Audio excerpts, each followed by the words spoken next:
ചോറ് വിളമ്പട്ടെ? വേണ്ട, നീ കഴിച്ചിട്ട് പോയി കിടന്നുറങ്ങിക്കൊള്ളൂ.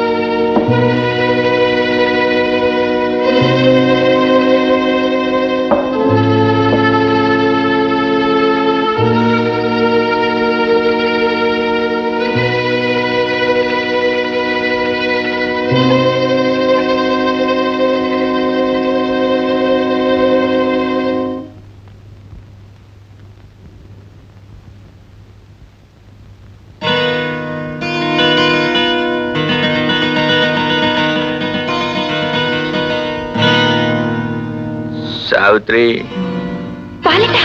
എന്താ ഇത്? സാവിത്രി, അരുത് ബാലേട്ട, ഇത് തെറ്റാണ്. തെറ്റോ? അതെ, ഞാൻ ബാലേട്ടനെ കുറിച്ച് ഇങ്ങനെയല്ല കരുതിയത്. ദയവ് ചെയ്ത് പോയി കിടക്കൂ. നീ അല്ലെങ്കിൽ നിന്റെ തമ്പുരാട്ടി കിട്ടും വഴി എനിക്ക്.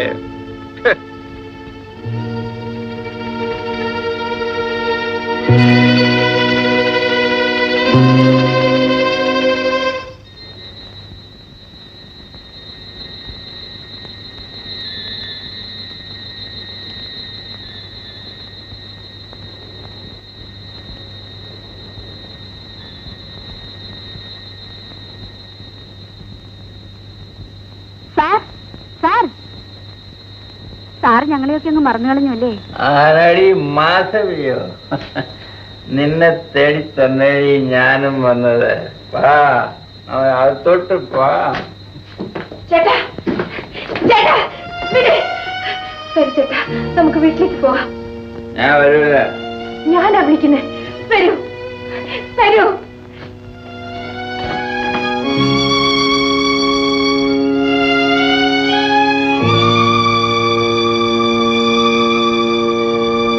കൈ കിട്ടിയ തട്ടിപ്പറിച്ച് നീ നശിച്ചു പോകേ ഉള്ളൂ. ഇരിക്കൂ.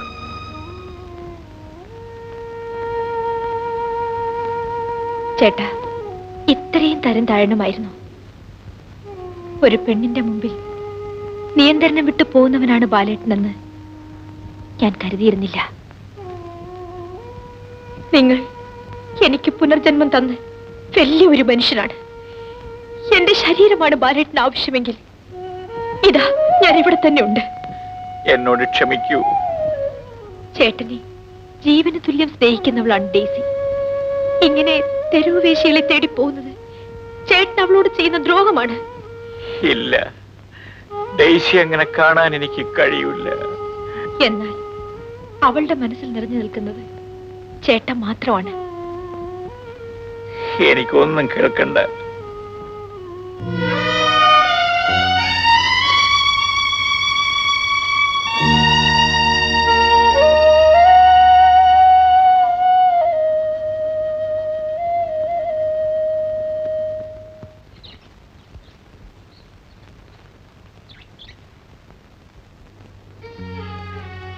ബാലേട്ട, ബാലേട്ട,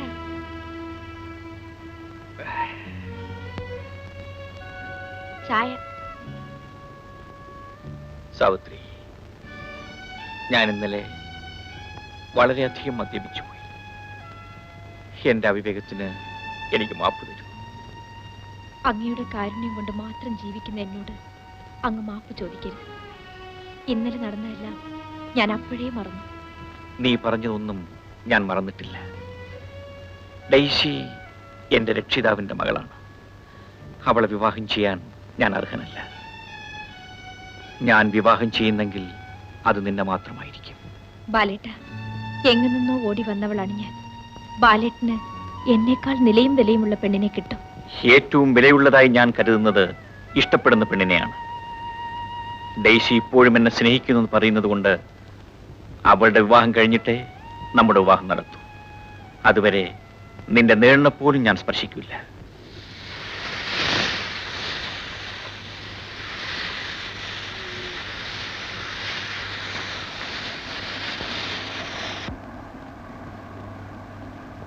പടച്ചോനെ ഇതായി സാവിത്രി കുട്ടി എങ്ങോട്ട് പോണു? ബാലേട്ടിന് ചോറ് കൊണ്ടു കൊടുക്കാൻ. സന്തോഷം. ഇപ്പോഴാണ് ബാലസാറിന് ഒരു മേൽലാസം ഉണ്ടായി. കെട്ടിയവൻ ജോലിക്ക് പോയിരിക്കണം, കെട്ടിയവള് കെട്ടിയവന് ചോറും കൊണ്ടുപോകണം. ആ ചെല്ല് ചെല്ല്.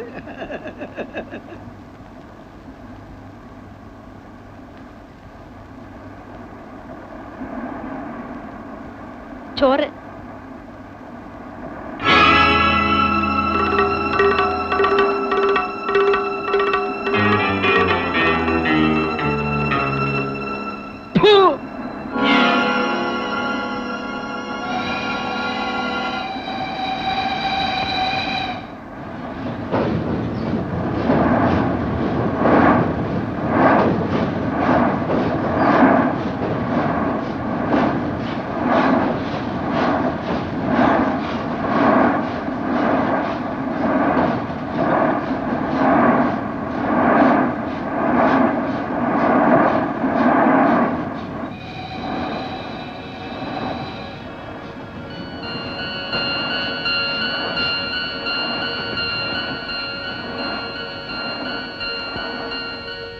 ഇവിടുത്തെ പതിവ് പുള്ളികളുടെ കൂട്ടത്തിൽ സാറിന് മാത്രമാണ് ഈയിടെ കാണാത്തത്. പുതിയതൊന്നുമില്ലല്ലോ, പിന്നെ എന്തിനാ വരുന്നേ? അയ്യോ, ഇപ്പോഴുള്ളതെല്ലാം പുതിയതല്ലേ? ദ്രാക്ഷായനെ, അമ്മണി, എലിക്കുട്ടി, ഇങ്ങോട്ട് വരേൻ.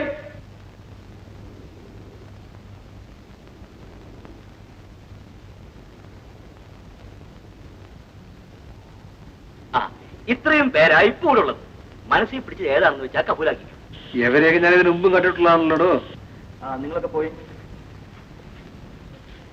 സാറേ, ഹോട്ടലിൽ നിന്ന് ശാപ്പാട് വെച്ചിരിക്കുന്നത് പോലെ ഇരുട്ടുവാക്കിന് പല മുതലാളിമാരും കാറായി. പറയുന്ന കാശ 8 മണി കഴിഞ്ഞാലേ ഇവിടെ ഒരെണ്ണത്തിനെ കാണത്തില്ല. ആ ശരി, ഞാൻ ഇറങ്ങുന്നു.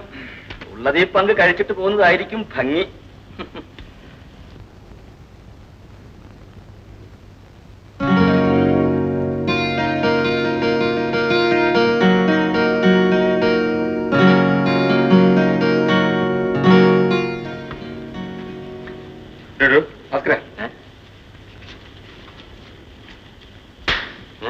ഇതെന്തിനാ ഒന്നിനും ഇഷ്ടപ്പെട്ടില്ലെന്ന് പറഞ്ഞ് ഇപ്പൊ വരുന്നത്? ഇപ്പൊ പൂത്താലോട്ട് അകത്തോട്ട് പോയില്ലേടോ? അയ്യോ, ഇന്ന പിടി. അത് മാത്രം നടപ്പില്ല. എന്തായാലും വെച്ചോ 100 രൂപ. എത്ര രൂപ തന്നാലും ഈ ജന്മത്ത് അത് സാധ്യമല്ല. അതേ, കമലാക്ഷമ്മയുടെ മോള് സാവിത്രിയാ. എനിക്ക് അവളെ മതിയിടോ. മതിയെന്ന് വെച്ച കാര്യം നടക്കണ്ടേ? എത്രയോ മുതലാളിമാർ ലക്ഷക്കണക്കിന് രൂപ വെച്ച് നീട്ടിയിട്ടും കമലാക്ഷമ്മ സമ്മതിച്ചിട്ടില്ല. ആ, പിന്നെ കാര്യം കമലാക്ഷമ്മയോട് നേരിട്ട് അങ്ങ് പറഞ്ഞേക്ക. എന്താ മണി? സാവിത്രിയെ എനിക്ക് വളരെ ഇഷ്ടപ്പെട്ടു. അവക്കൊണ്ട് ഞാൻ എന്ത് തുടങ്ങി? വേണ്ട മുന്നേ, ഈ ആഗ്രഹമേ നിനക്ക് വേണ്ട. ഇക്കാര്യത്തിൽ നീ എന്നെ അമ്മയായിട്ട് തന്നെ കാണണം. ഗതികേട് കൊണ്ട് ഞാൻ ഈ നരകത്തിൽ വന്നു വിട്ടു. പക്ഷേ എന്റെ ജീവനുള്ളതുവരെ അവളെ ഈ വഴിക്ക് വിടുകില്ല. പിന്നെന്തിനാ അവളെ ഇവിടെ കൊണ്ട് നിർത്തിയിരിക്കും? അവള് വെളി നിന്നാ പഠിച്ചത്. പഠിത്തം കഴിഞ്ഞു. ഇനി അവളെ ആരുടെ കൂടെങ്കിലും മാനമായിട്ട് പറഞ്ഞു വിടണം. എന്താ മുതലാളി വിളിച്ചത്?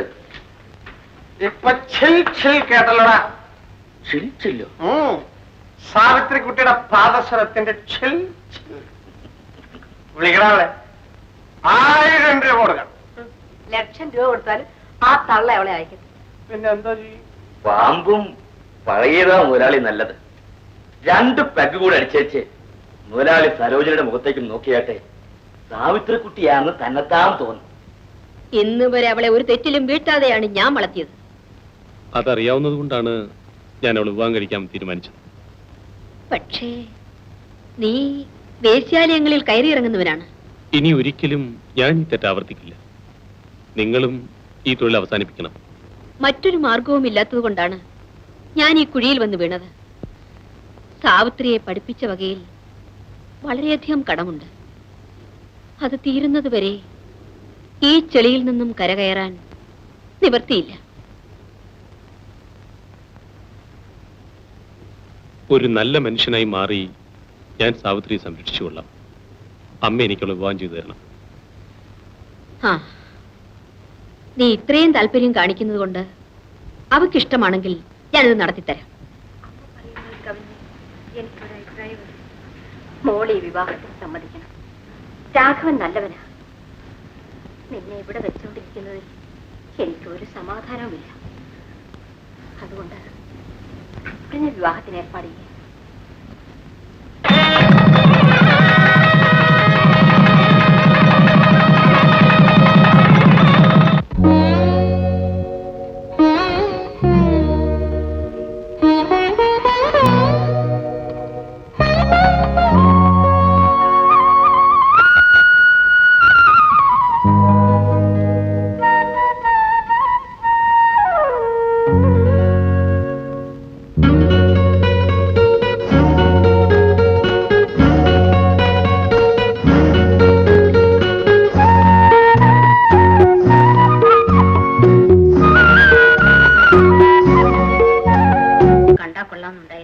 ഈ തൊഴിൽ നടത്തുന്ന നിങ്ങൾ അവിടെ കയറരുതെന്നല്ലേ രാഘവൻ പറഞ്ഞിരിക്കുന്നത്?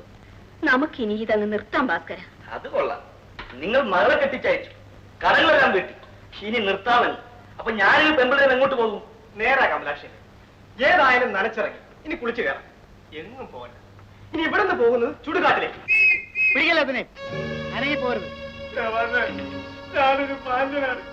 ഒരു 3-4-5 ഓഫീസുണ്ട്. എന്നെ അവമാനിക്കരുത്. നീ എന്തിനിവിടെ വന്നു? ഇച്ചിരി ചുണ്ണാമ്പ് മേടിക്കാൻ വന്നതാണ്. റാസ്കൽ, ശബ്ദിക്കരുത്. ഒന്ന് പറഞ്ഞ് മനസ്സിലാക്കി കൊടുക്കടാ. ഇദ്ദേഹത്തെ വിടണം. സ്ഥലമറിയാതെ ആദ്യമായി ഒന്ന് കയറിയതാണ്. യമനെ, ആ തള്ള കടന്നു കളഞ്ഞു. അവളെ കിട്ടിയില്ല.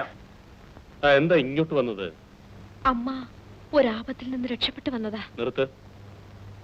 ആപത്ത് എന്താണെന്ന് ഞാൻ കേട്ടു. എന്നോട് ക്ഷമിക്ക് രാഘവ. എന്നോട് ക്ഷമയൊന്നും ചോദിക്കണ്ട.